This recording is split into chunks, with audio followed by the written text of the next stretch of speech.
Good morning students. आज हम पढ़ेंगे कंटिन्यूटी और डिफरेंशिएबिलिटी में डिफरेंशिएबिलिटी क्या होती है। तो हमने लास्ट के वीडियो में पढ़ा था कि जब कोई भी फंक्शन के लिए लेफ्ट हैंड डेरिवेटिव और राइट हैंड डेरिवेटिव ये दोनों आपस में इक्वल है होते हैं तो वो फंक्शन डिफरेंशिएबल हो जाता है। जब फंक्शन डिफरेंशिएबल होता है तो हम उसका डिफरेंशिएशन फाइंड कर सकते हैं। जैसे कि आज हम सीखेंगे कि आपको डिफरेंशिएट करना है the function with respect to x, यानी एक्स के रेस्पेक्ट में आपको जो भी फंक्शन दे रखा है उसका डिफरेंशिएशन करना है। तो डिफरेंशिएशन करने से पहले हमने 11th के जो फॉर्मूले पढ़े थे वो फॉर्मूले अपने को याद रखने पड़ेंगे, उसके अकॉर्डिंग ही हम इसका आंसर फाइंड कर सकते हैं।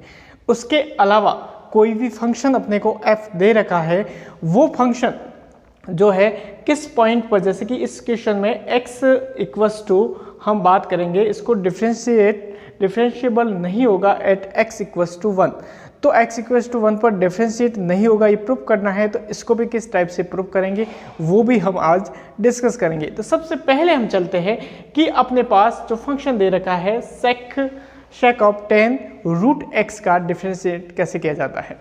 तो सबसे पहला अपना ये काम होता है कि जो फंक्शन अपने को जिसका डिफरेंशिएशन फाइंड करना है उसको अपन y के सपोज कर लेते हैं। जैसे कि 4 नंबर के क्वेश्चन के लिए हमने सपोज कर लिया y is equals to sec of 10 root x। ये अपने पास फंक्शन हो गया। हमने को फाइंड करना है dy बाई dx। अब dy बाई dx मतलब ये जो भी आपको फंक्शन दे रखा है इसका डिफरेंशिएशन करना है विथ रेस्पेक्ट टू x। तो हम लिखेंगे डिफरेंशिएशन इसका करना है विथ रेस्पेक्ट टू x के रेस्पेक्ट में इसका डिफरेंशिएशन क्या होगा। तो जो हमने स्टार्टिंग में चेन रूल पढ़ा था उसके अकॉर्डिंग भी आप कर सकते हैं। डायरेक्टली कैसे होगा वो अपन देखते हैं। y का x के रेस्पेक्ट में डिफरेंशिएशन होता है dy बाई dx। तो ये हो गया dy बाई dx। सबसे पहले जो फंक्शन दिख रहा है उसका अपने को करना है कि यहाँ पढ़ने में sec आ रहा है, तो हम सबसे पहले डिफरेंशिएशन में लिखेंगे d अपॉन dx और अपने पास फंक्शन हो जाएगा sec ऑफ 10 रूट x। तो यहाँ पर sec का हम जानते हैं कि sec का डिफरेंशिएशन करेंगे तो sec का जो sec x फंक्शन है उसका x के रेस्पेक्ट में डिफरेंशिएशन होता है sec x 10x। तो यहाँ पर sec का हो जाएगा sec x यानी कि ये फंक्शन, तो हम लिखेंगे sec का हो गया sec x की जगह आ जाएगा 10 रूट x और उसके बाद में होगा 10 और x की जगह हम लिखेंगे 10 ऑफ रूट x। तो ये तो यहाँ अभी तक इस sec का हुआ है तो यहाँ तक इसका डिफरेंशिएशन ये हो गया। ये टर्म अभी बाकी है तो अपन लिख सकते हैं d अपॉन dx और ये हो जाएगा 10 ऑफ रूट x। उसके बाद में हम यहाँ देखते हैं कि ये वैसे का वैसे function sec of 10 of root x हो गया, ये 10 ऑफ 10 रूट x हो गया। और यहाँ पर हम देखते हैं तो यहाँ पर वापस अपने को देखना है डिफरेंशिएशन करना है। किसका करना है 10 रूट x का, यानी कि 10x का क्या होगा। तो 10x का हमने पढ़ा था तो 10x का डिफरेंशिएशन होता है x के रेस्पेक्ट में sec स्क्वायर x। तो यहाँ पर अपने पास आ जाएगा sec स्क्वायर और x की जो भी वैल्यू लिखी है वो ये लिख लो रूट x। उसके बाद में 10 का हो गया। 10 का होने के बाद अभी जो फंक्शन रहता है उसका अपन डिफरेंशिएशन करेंगे तो ये आ जाएगा रूट का x। तो यहाँ पर आ जाएगा sec root 10 of root x 10 of 10 root x। उसके बाद में आ गया sec स्क्वायर रूट x और अब हमें करना है रूट x का डिफरेंशिएशन। हम रूट x को एक बार यहाँ देख लेते हैं कि रूट x का मतलब होता है x की पावर 1/2। अगर ये कोई फंक्शन है p के इक्वल है तो ये dp अपॉन अपने पास dx हो जाएगा। सबसे पहले क्या होगा पावर का होगा तो ये 1 क्या आ जाएगा 2 आ जाएगा। फिर x की पावर 1/2 माइनस 1 तो ये हो गया 1/2 x की पावर -1/2 और ये -1/2 नीचे जाएगा तो रूट का। तो जब x 1/2 है तो उसका differentiation with respect to x होगा 1/2 रूट एक्स। तो यहाँ पर हम लिखेंगे तो ये अपने पास वैल्यू आ जाएगी 1/2 रूट एक्स और लास्ट में x का x के रेस्पेक्ट में कितना हो गया 1। तो ये इसका फाइनली आंसर होगा। इस टाइप से आपको सॉल्व करना है। नेक्स्ट अपन क्वेश्चन देखते हैं इसी में कि अगर आपके पास लिखा हुआ है कि 2 कॉट ऑफ रूट के अंदर लिखा है कॉट ऑफ एक्स स्क्वायर, उसका डिफरेंशिएशन क्या होगा वो हम अभी सॉल्व करते हैं। यहाँ पर वापस कंडीशन वही है, अपने को इसको y के इक्वल बताना है और वापस dy/dx को फाइंड करना है। तो अगेन हम इसको y के इक्वल बताएंगे तो हमारे पास y इज इक्वल्स टू हो जाएगा 2 root of cot x square. Solve करने से पहले हम वापस लिखेंगे डिफरेंशिएशन इसका करना है विथ रेस्पेक्ट टू x के रेस्पेक्ट में। तो y का x के रेस्पेक्ट में dy/dx आ गया। 2 तो कांस्टेंट है, कांस्टेंट को यही रख लेते हैं। सबसे पहले रूट आ रहा है पढ़ने में, रूट यानी पावर का, तो सबसे पहले अपने को पावर का करना पड़ेगा। तो यहाँ पर हम डिफरेंशिएशन करना है d/dx, इसको आप लिख सकते हो कॉट एक्स स्क्वायर की पावर 1/2। तो सबसे पहले इस पावर का होगा, तो पावर का डिफरेंशिएशन हो जाएगा आपके पास 1/2, पावर आगे आ गई। उसके बाद जो फंक्शन लिखा है वो आपने लिख लिया, यहाँ 1/2 माइनस 1 आ गया। अब ये तो पावर का हो गया, उसके बाद फंक्शन अभी बाकी है तो d/dx आ गया और ये आपके पास हो गया कॉट ऑफ एक्स स्क्वायर। यहाँ इसको कैंसिल करें तो ये तो कैंसिल हो जाएगा, तो आपके पास रिजल्ट आ जाएगा कॉट ऑफ एक्स स्क्वायर की पावर -1/2। अब अपने को कॉट का करना है, कॉट एक्स स्क्वायर। तो कॉट फंक्शन है, तो कॉट फंक्शन का क्या होता है, तो कॉट का हो जाएगा माइनस का कॉसेक स्क्वायर एक्स। तो हम लिखेंगे माइनस कॉसेक स्क्वायर और ये एक्स स्क्वायर तो फंक्शन था ही। तो ये कॉट का हो गया, कौन बचा लास्ट में एक्स स्क्वायर, तो इसका डिफरेंशिएशन अभी बाकी है तो अपन लिखेंगे d/dx और ये हो गया एक्स स्क्वायर। उसके बाद में हम इसको थोड़ा सा सही लिखेंगे तो ये आ जाएगा रूट का कॉट ऑफ एक्स स्क्वायर। ये कंडीशन आ गई। यहाँ पर आ गया कॉसेक ऑफ एक्स स्क्वायर और अब लास्ट में डिफरेंशिएशन करना है अपने को एक्स स्क्वायर का। एक्स स्क्वायर का क्या हो जाएगा, एक्स के रेस्पेक्ट में 2x और x का 1। तो ये इसका फाइनली आंसर हो गया। तो इस टाइप से आप एग्जाम में क्वेश्चन कोई भी आए तो सॉल्व कर सकते हैं। अब एग्जाम में क्वेश्चन अलग टाइप के भी आएंगे कि आपको किसी भी फंक्शन को बताना है कि ये नॉट डिफरेंशिएबल है। किसी पॉइंट पर आपको प्रूव करना है कि फंक्शन नॉट डिफरेंशिएबल है। तो नॉट डिफरेंशिएबल का मतलब हमने कल ही लास्ट के वीडियो में हमने देखा था कि कोई भी फंक्शन जब वो डिफरेंशिएबल तब होगा जब वह लेफ्ट हैंड डेरिवेटिव और राइट हैंड डेरिवेटिव को क्या करेगा, आपस में इक्वल होंगे, तभी वो फंक्शन डिफरेंशिएबल होगा। हमको चेक करना है कि ये फंक्शन डिफरेंशिएबल नहीं है। इसका मीनिंग यही हुआ कि इसमें लेफ्ट हैंड डेरिवेटिव और राइट हैंड डेरिवेटिव दोनों की वैल्यू आपस में इक्वल नहीं है। तो अपन चेक करते कि किस तरीके से इनकी वैल्यू आपस में इक्वल है या नहीं, उसके बारे में देखते हैं। तो फंक्शन अपने को ऑलरेडी दे रखा है, उसके बारे में हम डिस्कस करेंगे कि इसका लेफ्ट हैंड डेरिवेटिव और राइट हैंड डेरिवेटिव का क्या रिजल्ट निकलता है। तो वो हमने फॉर्मूले पढ़े थे लास्ट वीडियो में, हम उसको आज अप्लाई करना सीखेंगे कि अपने पास फंक्शन दे रखा है f ऑफ x, जहां लिखा है x is belongs to r और अपने को चेक करना है, आपको पॉइंट दे रखा है x इक्वल्स टू 1 पर आपको ये चेक करना है कि क्या रिजल्ट ये डिफरेंशिएबल है या नहीं। हमने लिमिट में पढ़ा था कि लिमिट में हमने देखा था कि कंटिन्यूस फंक्शन कौन सा होता है, तो कंटिन्यूस फंक्शन के लिए left hand limit, right hand limit और एट द पॉइंट पर तीनों की वैल्यू जब आपस में इक्वल होती है तो वो फंक्शन कंटिन्यूस होता है। डिफरेंशिएबल में ऐसा नहीं है, डिफरेंशिएबल में दो ही कंडीशन प्रूफ होनी चाहिए कि left hand derivative right hand derivative के इक्वल होगा। तो हम फाइंड करते हैं कि आखिर लेफ्ट हैंड डेरिवेटिव किस तरीके से फाइंड कर सकते हैं। तो हमने एक फॉर्मूला पढ़ा था लेफ्ट हैंड डेरिवेटिव के लिए, limit of h tends to 0 f of a plus h minus f of a upon minus का यहाँ माइनस आएगा।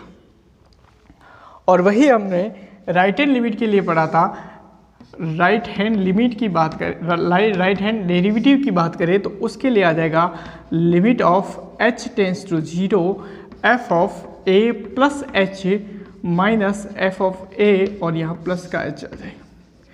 ये दोनों में हमने पढ़ा था।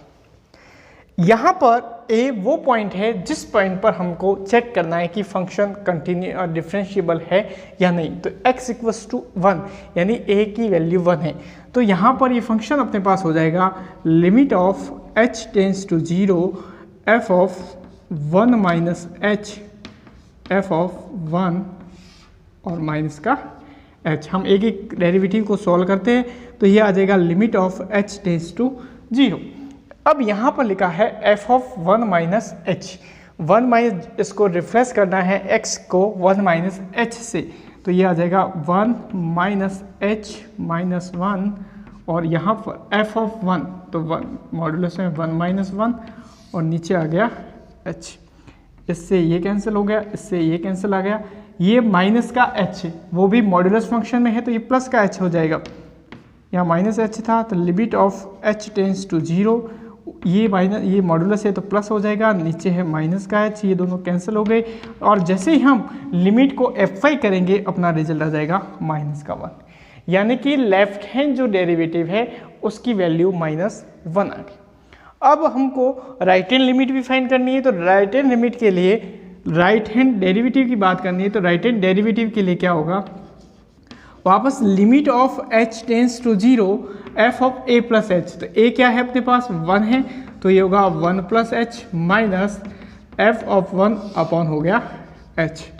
तो limit h tends to 0 f of 1 plus h, यानी कि वापस इसी फंक्शन में x को रिप्लेस करना है किससे, 1 प्लस h से, तो रिजल्ट आ जाएगा 1 plus h minus 1 1 minus 1 upon h। ये कैंसिल हो गया, ये प्लस का ही है तो limit of h tends to 0, यहाँ पर ये प्लस का h है तो रिजल्ट अपने पास आ जाएगा h अपॉन h। ये दोनों कैंसिल हो गए तो रिजल्ट लास्ट में लिमिट को पुट करेंगे तो 1 आ गया। तो यहाँ पर देखें कि लेफ्ट हैंड डेरिवेटिव की वैल्यू माइनस 1 आती है, वहीं राइट हैंड डेरिवेटिव की वैल्यू है प्लस का 1 आती है। तो हम कह सकते हैं कि लेफ्ट हैंड जो डेरिवेटिव है वो इज़ नॉट इक्वल्स टू हो गया राइट हैंड डेरिवेटिव, और जब यह left hand derivative right hand derivative के इक्वल नहीं है, इस कंडीशन में हम कह सकते हैं कि is not a differentiable at x equals to 1। तो इस टाइप से कोई भी फंक्शन है जिसको डिफरेंशिएबल नहीं बताना है तो आपको लेफ्ट हैंड डेरिवेटिव और राइट हैंड डेरिवेटिव को सॉल्व करना है, और लास्ट में वो इक्वल नहीं आएंगे तो वो प्रूफ हो जाएगा। देखते हैं इसी टाइप का एक और क्वेश्चन हम सॉल्व करते हैं जो लेफ्ट हैंड डेरिवेटिव और राइट हैंड डेरिवेटिव के ऊपर है, जैसे कि 10 नंबर का क्वेश्चन। वो कैसे होता है, यहाँ पर जो 10 नंबर का क्वेश्चन है वहाँ पर एक अलग से अपने को, तो 10 नंबर के क्वेश्चन में हम देखते हैं कि यहाँ पर आपको अलग से एक फंक्शन वापस गिवन है, और जिस फंक्शन में कहा है कि x से ये बिलोंग कर रहा है, और यहाँ पर x की कंडीशन उसने ऑलरेडी बता रही है कि 0 से 3 तक अपने को 2 पॉइंट पर चेक करना है, एक तो 1 पर और एक x इक्वल्स टू 2 पर। तो यहाँ पर मैं किसी एक फंक्शन पर आपको चेक करके बताऊँगा, 1 पर चेक करके बताऊँगा, आपको 2 पर चेक करना है। सबसे पहली इसने एक बात कही है कि x क्या है, तो यहाँ पर x को रिप्रेजेंट किया गया इस फंक्शन को, ये फंक्शन कह रहा है कि greatest integer function, greatest integer function जिसको हिंदी में महत्तम पूर्णांक फलन कहते हैं। अब ग्रेटेस्ट इंटीजर फंक्शन क्या होता है ये हमने 11th में पढ़ा था। तो इस फंक्शन के अकॉर्डिंग अगर आपके पास, हम इसको एग्जाम्पल के रूप से देखेंगे कि अगर आपके पास इस फंक्शन में कोई भी वैल्यू है उसको इंटीजर फॉर्म में आपको लिखनी है। जैसे कि 1.9 लिखा है, यानी कि ये आपके पास कोई नंबर लाइन है 0 1 2 3 4 -1 -2 -3। ये कह रहा है कि इस जो नंबर लाइन पर इस इंटरवल के बीच में कोई भी आपको पॉइंट दे रखा है तो इसके पहले जो भी इंटरवल लिखा हुआ है वो उसकी वैल्यू होती है। जैसे कि 1.9 लिखा हुआ है तो इसकी वैल्यू 1 के इक्वल होगी। कुछ भी हो, जैसे कि 1.5 होगा तब भी इसकी वैल्यू 1 के इक्वल होगी, 1.4 होगा तब भी इसकी वैल्यू 1 के इक्वल होगी। यानी कि आपको इस इंटीजर, इससे जो भी इंटीजर बन रहा है उस इंटीजर को आपको पहले लिखना है। इसका ग्राफ हमने देखा था तो उसका ग्राफ भी इसी टाइप से आया था।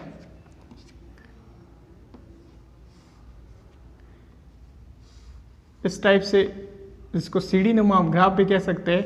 इस टाइप से इसका ग्राफ आपने देखा होगा, इस टाइप से इसका ग्राफ आता है। यानी कि आपके पास अगर 1 से ज़्यादा कोई भी वैल्यू है तब भी उसको 1 के इक्वल बताना है। यहाँ पर कुछ भी लिखा हो, 5.98 लिखा हो, तब इसकी वैल्यू इस इंटीजर के इक्वल होगी।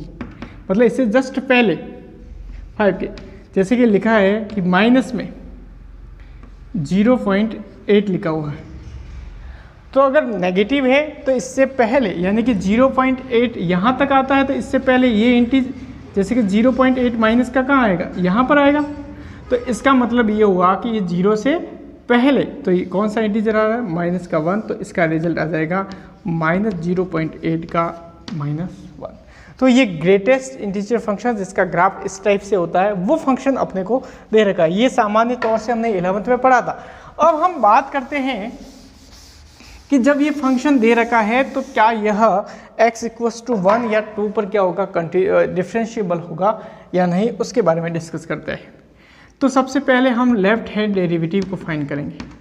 लेफ्ट हैंड डेरिवेटिव वापस वही होगा, limit of h tends to 0 f of a + h। हमको x = 1 पर चेक करना है तो मैं डायरेक्टली लिखूंगा 1 - h minus f of 1 upon minus का h। तो ये होगा limit of h tends to 0 f of 1 - h। इस फंक्शन में हम लिखेंगे x को रिप्लेस करेंगे 1 - h से, यहाँ पर 1 आ गया, यहाँ पर -h आ गया। तो ये हो गया limit of h tends to 0। अब यहाँ पर 1 - h का मतलब होगा 1 से कम। 1 से कम कुछ भी हो सकता है, यानी कि 0.98 हो सकता है, मतलब 1 से कम के लिए इसको, जैसे ही यहाँ पर ग्रेटेस्ट इंटीजर फंक्शन है 1 है तो उसकी वैल्यू 1 होगी, लेकिन 1 से कम है तो 1 से पहले जो भी इंटीजर आएगा उसके इक्वल होगी। तो 1 से पहले इंटीजर 0 है तो ये वैल्यू 0 के इक्वल हो जाएगी। ये हो गया। उसके बाद में f ऑफ 1, तो आपको f ऑफ 1 की वैल्यू रखनी है, तो ये हो जाएगा माइनस का h और नीचे भी होगा माइनस, ये दोनों कट गए। तो यहाँ पर जब भी हम h की लिमिट इसको पुट करेंगे तो ये इनफाइनाइट आ जाएगा। तो लेफ्ट हैंड डेरिवेटिव अपना इनफाइनाइट आ गया। वही हम राइट हैंड डेरिवेटिव की बात करें तो राइट हैंड डेरिवेटिव अपने पास वही होगा, limit of h tends to 0 f of 1 + h minus f of 1 upon h। हम ये वैल्यू यहाँ पर पुट करेंगे तो अपने पास रिजल्ट आ जाएगा h tends to 0 1 + h minus f of 1 की जगह आ जाएगा 1 और ये आ गया h। अब यहाँ पर ग्रेटेस्ट इंटीजर जो फंक्शन है उसमें कह रहा है कि 1 में कुछ ऐड कर रहे हैं, यानी कि 1 पॉइंट समथिंग कुछ वैल्यू होगी और उसका ग्रेटेस्ट इंटीजर फंक्शन के हिसाब से इसकी वैल्यू 1 के इक्वल हो जाएगी। तो यहाँ पर limit of h tends to 0, ये वैल्यू 1 के इक्वल हो गई, ये -1 हो गया, ये h हो गया, तो ये होगा 0/h और 0/h कितना होता है 0। तो यहाँ पर ये वैल्यू अपने पास कितनी आ गई, इनफाइनाइट आ गई, और यहाँ पर राइट हैंड डेरिवेटिव कितना हो गया 0 आ गया। तो हम लिख सकते हैं left hand derivative is not equals to right hand derivative. तो left hand derivative right hand derivative के इक्वल नहीं है, तो x = 1 पर ये क्या है, डिफरेंशिएबल नहीं है। तो हम कह सकते हैं कि ये जो फंक्शन है is not a differentiable at the point x = 1। इसी टाइप से आप x = 2 पर सॉल्व कर सकते हैं। तो यह हमारे पास जो क्वेश्चन थे जिसमें डिफरेंशिएबल आपको फाइंड करना था कि ये डिफरेंशिएबल है या नॉट डिफरेंशिएबल है, तो कौन से पॉइंट पर है उसको प्रूव करना था, वो हमने सीखा। नेक्स्ट वीडियो में हम देखेंगे कि कोई भी इन्वर्स फंक्शन है उसका dy/dx या उसका डिफरेंशिएशन किस तरीके से फाइंड किया जाता है, कैसे उसके फॉर्मूले आते हैं, उसके बारे में डिस्कस करेंगे तथा उसके रिलेटिव जो भी क्वेश्चन है उसको कैसे सॉल्व किया जाएगा उसके बारे में भी पढ़ेंगे। धन्यवाद।